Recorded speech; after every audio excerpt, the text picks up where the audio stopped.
IEG. Sense and Sensibility, Chapter 30. Mrs. Jennings came immediately to their room on her return, and without waiting to have her request of admittance answered, opened the door and walked in with a look of real concern. "How do you do, my dear?" said she in a voice of great compassion to Marianne, who turned away her face without attempting to answer. "How is she, Miss Dashwood?" "Poor thing, she looks very bad. No wonder, it is but too true. He is to be married very soon. A good-for-nothing fellow. I have no patience with him. Mrs. Taylor told me of it half an hour ago. And she was told it by a particular friend of Miss Grey herself, else I am sure I should not have believed it, and I was almost ready to sink as it was. Well, said I, all I can say is that if it is true he had used my young lady of my acquaintance abominably ill, and I wish with all my soul his wife may plague his heart out. And so I shall always say, my dear, you may depend upon it. I have no notion of men's going on in this way, and if ever I met him again, I will give him such a dressing as he has not had this many a day. But there is one comfort, my dear Miss Marianne. He is not the only young man in the world worth having, and with your pretty face he will never want for admirers. Well, poor thing, I won't disturb her any longer, for she had better have her cry out at once and have done with it. The Parrys and Sandersons, luckily, are coming tonight, you know, and that will amuse her." She then went away, walking on tiptoe out of the room, as if she supposed her young friend's affliction could be increased by noise. Marianne, to the surprise of her sister, determined on dining with them. Elinor even advised her against it, but no, she would go down, she could bear it very well. And the bustle about her would be less, Elinor pleased to have her governed for a moment by such a motive, though believing it hardly possible that she could sit out the dinner, said no more. And adjusting her dress for her as well as she could while Marianne still remained on the bed, was ready to assist her into the dining-room as soon as they were summoned to it. When there, though looking most wretchedly, she ate more and was calmer than her sister had expected. Had she tried to speak, or had she been conscious of half Mrs. Jennings's well-meant but ill-judged attentions to her, this calmness could not have been maintained, but not a syllable escaped her lips, and the abstraction of her thoughts preserved her in ignorance of everything that was passing before her. Elinor, who did justice to Mrs. Jennings's kindness, though its effusions were often distressing and sometimes almost ridiculous, made her those acknowledgments and returned those civilities which her sister could not make or return herself. Their good friend saw that Marianne was unhappy, and felt that everything was due to her which might make her at all less so. She treated her, therefore, with all the indulgent fondness of a parent towards a favourite child on the last day of its holidays. Marianne was to have the best place by the fire, was to be tempted to eat by every delicacy in the house, and to be amused by the relation of all the news of the day. Had not Elinor, in the sad countenance of her sister, seen a check to all mirth, she could have been entertained by Mrs. Jennings's endeavours to cure a disappointment in love by a variety of sweetmeats and olives and a good fire. As soon, however, as the consciousness of all this was forced by continual repetition of Marianne, she could stay no longer. With an hasty explanation of misery, and a sign to her sister not to follow her, she directly got up and hurried out of the room. "Poor soul!" cried Mrs. Jennings as soon as she was gone. "How it grieves me to see her, and I declare she has not gone away without finishing her wine. And the dried cherries, too. Lord, nothing seems to do her any good. I am sure if I knew of anything she would like, I would send all over town for it. Well, it is the oddest thing to me that a man should use such a pretty girl so ill. But when there is plenty of money on one side and next to none on the other, Lord bless you, they care no more about such things." "The lady, then, Miss Grey, I think you called her, is very rich?" £50,000, my dear. Did you ever see her? Smart, stylish girl, they say, but not handsome. I remember her aunt very well, Biddy Henshaw. She married a very wealthy man. But the family are all rich together. £50,000! And by all accounts it won't come before it's wanted.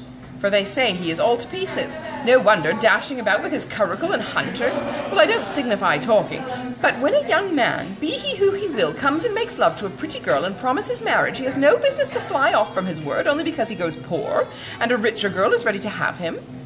Why don't he in such a case sell his horses, let his house, turn off his servants, and make a thorough reform at once? I warrant you Miss Marianne would have been ready to wait till matters came round, but that won't do nowadays. Nothing in the way of pleasure can ever be given up by the young men of this age." "Do you know what kind of a girl Miss Grey is? Is she said to be amiable?" "I never heard any harm of her. Indeed, I never heard her mentioned, except that Mrs. Taylor did say this morning that one day Miss Walker hinted to her that she believed Mr. and Mrs. Ellison would not be sorry to have Miss Grey married. for she and Mrs. Ellison could never agree. And who are the Ellisons? Her guardians, my dear, but now she is of age and may choose for herself, and a pretty choice she has made. What now, after pausing a moment? Your poor sister has gone to her own room, I suppose, to moan by herself. Is there nothing one can get to comfort her? Poor dear, it seems quite cruel to let her be alone. Well, by and by we shall have a few friends, and that will amuse her a little. What shall we play at? She hates whist, I know, but is there no round game she cares for? Dear ma'am, this kindness is quite unnecessary. Marianne, I dare say, will not leave her room again this evening. I shall persuade her if I can to go early to bed, for I'm sure she wants rest. Aye, I believe that will be best for her. Let her name her own supper and go to bed. Lord, no wonder she has been looking so bad and so cast down this last week or two, for this matter, I suppose, has been hanging over her head as long as that, and so the letter that came today finished it, poor soul. I'm sure if I had not had a notion of it, I would not have joked her about it for all my money. But then, you know, how should I guess such a thing? I made sure of its being nothing but a common love letter, and you know young people like to be laughed at about them. Lord, how concerned Sir John and my daughters will be when they hear of it. If I had my senses about me, I might have called in Conduit Street on my way home and told them of it. But I shall see them tomorrow. It would be unnecessary, I am sure, for you to caution Mrs. Palmer and Sir John against ever naming Mr. Willoughby, or making the slightest allusion to what has passed before my sister. Their own good nature must point out to them the real cruelty of appearing to know anything about it when she is present, and the less that might be said to any... And the less that may ever be said to myself on the subject, the more my feelings will be spared, as you, my dear madam, will easily believe. Oh, Lord, yes, that I do indeed. It must be terrible for you to hear it talked of, and as for your sister, I am sure I would not mention a word about it to her for the world. You saw I did not all dinner time, nor would Sir John nor my daughters, for they are all very thoughtful and considerate, especially if I give them a hint, as I certainly will. For my part, I think the less that is said about such things the better. The sooner 'tis blown over and forgot, and what good does talking ever do, you know? In this affair it can only do harm, more so perhaps than in many cases of a similar kind, for it has been attended by circumstances which, for the sake of everyone concerned in it, make it unfit to become the public conversation. I must do this justice to Mr. Willoughby. He has broken no positive engagement with my sister. Law, my dear, don't pretend to defend him. No positive engagement, indeed, after taking her all over Allenham House, and fixing on the very rooms they were to live in hereafter. Eleanor, for her sister's sake, could not press the subject farther, and she hoped it was not required of her for Willoughby's. Since though Marianne might lose much, he could gain very little by the enforcement of the real truth. After a short silence on both sides, Mrs. Jennings, with all her natural hilarity, burst forth again. Well, my dear, 'tis a true saying about an ill wind, for it will be all the better for Colonel Brandon. He will have her at last. Aye, that he will. Mind me now if they aren't married by midsummer. Lord, how he'll chuckle over the news. I hope he will come tonight. It will be all to one a better match for your sister. 2,000 a year, without debt or drawback, except the little love child, indeed. I had forgot her, but she may be prenticed out at small cost, and then what does it signify? Delaford is a nice place, I can tell you, exactly what I call a nice old-fashioned place, full of comforts and conveniences, quite shut in with great garden walls that are covered with the best fruit trees in the country, and such a mulberry tree in one corner. Lord, how Charlotte and I did stuff the only time we were there. Then there is a dovecote, some delightful stew ponds, and a very pretty canal, and everything in short that one could wish for, and moreover, it is close to the church, and only a quarter of a mile from the turnpike road, so it is never dull. For if you only go and sit up in an old yew arbor behind the house, you may see all the carriages that pass along. Oh, 'tis a nice place. A butcher hard by in the village, and the parsonage house within a stone's throw. To my fancy, 1,000 times prettier than Barton Park, where they are forced to send 3 miles for their meat, and have not a neighbour nearer than your mother. Well, I shall spirit up the Colonel as soon as I can. One shoulder of mutton, you know, drives another down. If we can but put Willoughby out of her head. Aye, if we can do that, ma'am, said Eleanor, we shall do very well with or without Colonel Brandon. And then rising, she went away to join Marianne, whom she found, as she expected, in her own room, leaning in silent misery over the small remains of a fire, which till Eleanor's entrance had been her only light. You had better leave me, was all the notice that her sister received from her. I will leave you, said Eleanor, if you go to bed. but this, from the momentary perverseness of impatient suffering, she at first refused to do. Her sister's earnest, though gentle persuasion, however, soon softened her to compliance, and Eleanor saw her lay her aching head on the pillow, and saw her, as she hoped, in a way to get some quiet rest before she left her. In the drawing-room, whither she then repaired, she was soon joined by Mrs. Jennings, with a wine-glass full of something in her hand. "My dear," said she, entering, "I have just recollected that I have some of the finest old Constantia wine in the house that ever was tasted, so I have brought a glass of it for your sister. My poor husband, how fond he was of it! Whenever he had a touch of his old colicky gout, he said it did him more good than anything else in the world. Do take it to your sister." "Dear ma'am," replied Eleanor, smiling at the difference of the complaints for which it was recommended, "how good you are! But I have just left Marianne in bed, and I hope almost asleep, and as I think nothing will be of so much service to her as a rest, you will give me leave, I will drink the wine myself." Mrs. Jennings, though regretting that she had not been 5 minutes earlier, was satisfied with the compromise, and Eleanor, as she swallowed the chief of it, reflected that though its good effects on a colicky gout were at present of little importance to her, its healing powers on a disappointed heart might be as reasonably tried on herself as on her sister. Colonel Brandon came while the party were at tea, and by his manner of looking round the room for Marianne, Eleanor immediately fancied that he neither expected nor wished to see her there, and in short that he was already aware of what occasioned her absence. Mrs. Jennings was not struck by the same thought, for soon after his entrance she walked across the room to the tea-table where Eleanor presided, and whispered, "The Colonel looks as grave as ever, you see. He knows nothing of it. Do tell him, my dear." He shortly afterwards drew a chair close to hers, and with a look which perfectly assured her of his good information, inquired after his sister.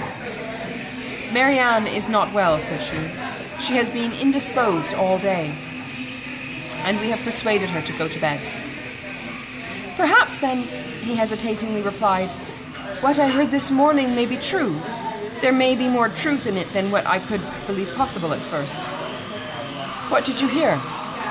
"That a gentleman whom I had reason to think, in short, that a man whom I knew to be engaged. But how shall I tell you? If you know it already, as you surely must, I may be spared." "You mean," answered Eleanor with forced calmness, "Mr. Willoughby's marriage with Miss Grey. Yes, we do know it all. This seems to have been a day of general elucidation, for this very morning first unfolded it to us. Mr. Willoughby is unfathomable. Where did you hear it?" "In a stationer's shop in Pall Mall, where I had business. 2 ladies were waiting for their carriage, and one of them was giving the other an account of the intended match in a voice so little attempting concealment that it was impossible for me not to hear all.